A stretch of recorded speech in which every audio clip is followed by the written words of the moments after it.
Salam, sahabatku Katolik semua yang terkasih dalam Tuhan. Pada siang hari ini saya akan membahas tentang cara untuk mengusir atau mencegah kedatangan iblis, setan, roh jahat, atau yang biasa disebut dengan kuasa gelap. Doa kepada Malaikat Agung Mikael.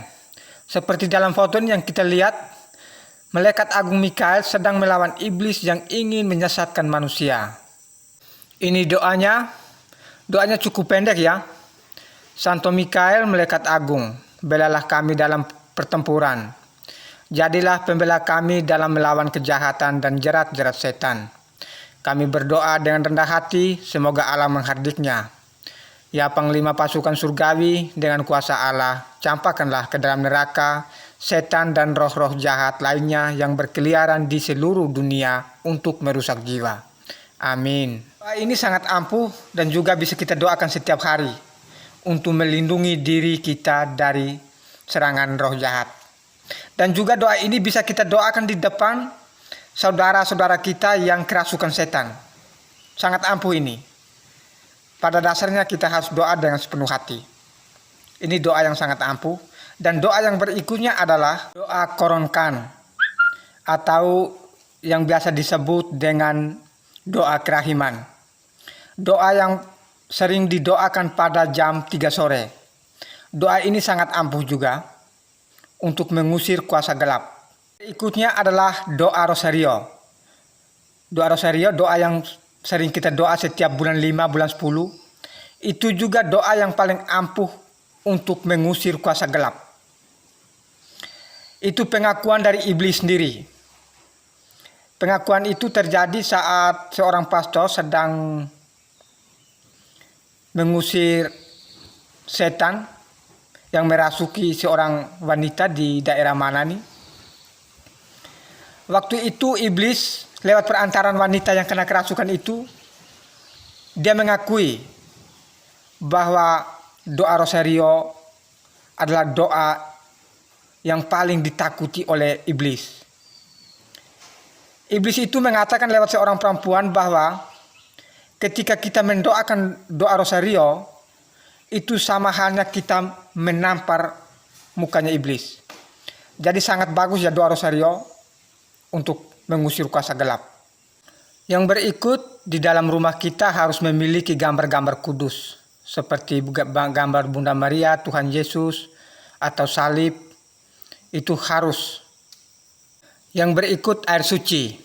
Air suci ini bila perlu kita simpan di depan pintu. Seperti ini ya. Air suci ini sangat penting ketika kita jalan kemana-mana, pulang.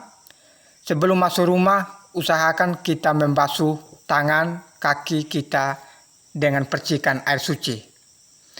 Ingat ya, setan itu dia bisa menumpang lewat kita yang saat kita keluar rumah.